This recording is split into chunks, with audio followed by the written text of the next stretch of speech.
Assalamualaikum warahmatullahi wabarakatuh.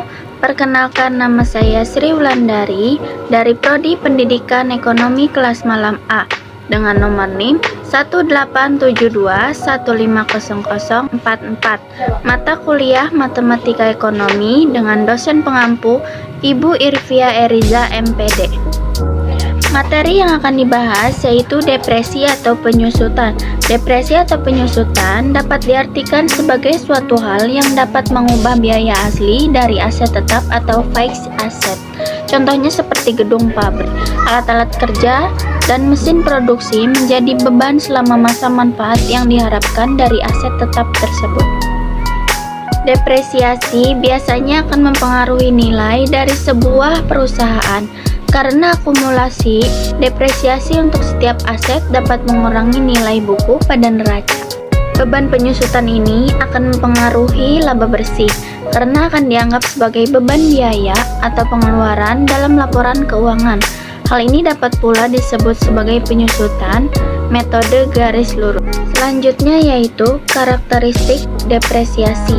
Depresiasi adalah sebuah penurunan dari nilai aset tetap.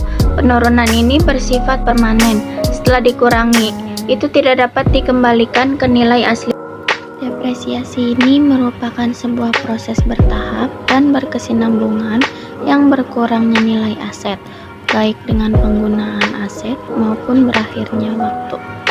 Depresiasi bukanlah sebuah proses penilaian aset, tetapi adalah proses mengalokasikan biaya suatu aset untuk mengefektifkan masa penggunaannya. Depresiasi dapat mengurangi nilai buku dan bukan nilai besar aset. Depresiasi ini digunakan hanya untuk aktiva tetap yang berwujud saja, artinya depresiasi tidak dapat digunakan untuk aset yang tidak berwujud. Di sini juga ada faktor-faktor depresiasi. Untuk yang pertama yaitu harga perolehan. Harga perolehan adalah harga atau biaya yang dikeluarkan untuk mendapatkan aset tetap. Untuk mendapatkan harga perolehan, tidak hanya dilihat harga pembelian dari suatu aset, melainkan juga ditambahkan biaya lain yang timbul akibat perolehan aset tersebut. Misalnya, perusahaan membeli mesin seharga X, kemudian biaya kirim mesin tersebut seharga Y, pajak kirimnya Z. Nah, berarti XYZ itu termasuk dalam biaya perolehan. Kedua, yaitu umur ekonomi.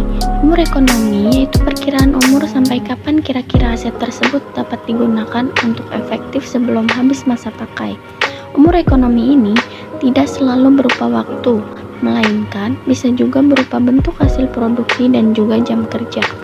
Macam-macam metode perhitungan penyusutan. Yang pertama, metode garis lurus, metode persentase tetap dari nilai buku, metode satuan jam kerja aktiva, metode satuan hasil produksi, dan yang terakhir ada metode jumlah bilangan tahun. 1. Metode garis lurus. Penyusutan adalah suatu pemindahan biaya dari beban secara berkala dan sistematis selama masa fungsinya. Berbagai faktor yang menyebabkan penurunan pada kemampuan aktiva tetap untuk menyediakan jasa bisa dianalisis sebagai suatu penyusutan ataupun penyusutan secara fungsi. Contoh metode garis lurus. Contoh sederhananya adalah personal komputer yang dibuat pada tahun 1980-an belum menyediakan hubungan internet. 2. Metode persentase tetap dari nilai buku, yaitu merupakan penyusutan-penyusutan yang besarnya selalu tetap setiap periode, yaitu sebesar perkalian persentase penyusutan terhadap harga beli. 3. Penyusutan metode satuan jam kerja aktiva. Pada konsep dasarnya, pemikiran dasar dari penyusutan metode satuan jam kerja didasarkan pada pemikiran bahwa berkurangnya nilai suatu aset disebabkan oleh berapa jam lamanya aset tersebut digunakan atau dioperasikan oleh perusahaan selama umur ekonomisnya. Contoh di sini yaitu sebuah mesin diperoleh dengan harga 200 juta. Mesin tersebut disusutkan menurut metode satuan jam kerja selama masa penggunaannya ditaksir dapat dioperasikan sebanyak 80.000 jam dengan nilai residu sebesar 20 juta. Berdasarkan data contoh di atas, tarif penyusutan tiap jam kerja mesin dihitung sebagai berikut, yaitu 200 juta dikurangi 20 juta per 80.000, jadi harganya yaitu 2.250. Hasil perhitungan di atas menunjukkan tiap 1 jam mesin dioperasikan, penyusutan yang harus dibebankan sebesar 2.250.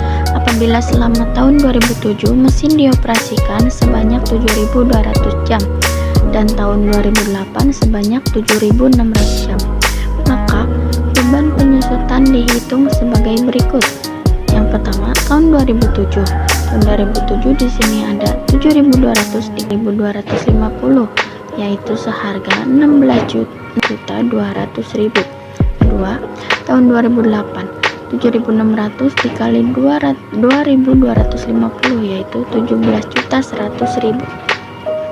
4. Metode satuan hasil produksi. Menurut metode ini, beban penyusutan aktif atau tetap ditetapkan berdasarkan jumlah satuan produk yang dihasilkan dalam periode yang bersangkutan. 5. Penyusutan metode jumlah angka tahun. Pada dasarnya, metode aset tetap berdasarkan jumlah angka tahun memiliki konsep dasar yang mirip dengan konsep metode penurunan saldo. Metode jumlah tahun merupakan perubahan yang dipercepat berdasarkan pertimbangan biaya pemeliharaan atau perawatan, serta perbaikan perubahan semakin lama semakin bertambah dan bertambahnya aktifat tetap itu. Sekian dari saya, kurang lebihnya mohon maaf. Wassalamualaikum warahmatullahi wabarakatuh.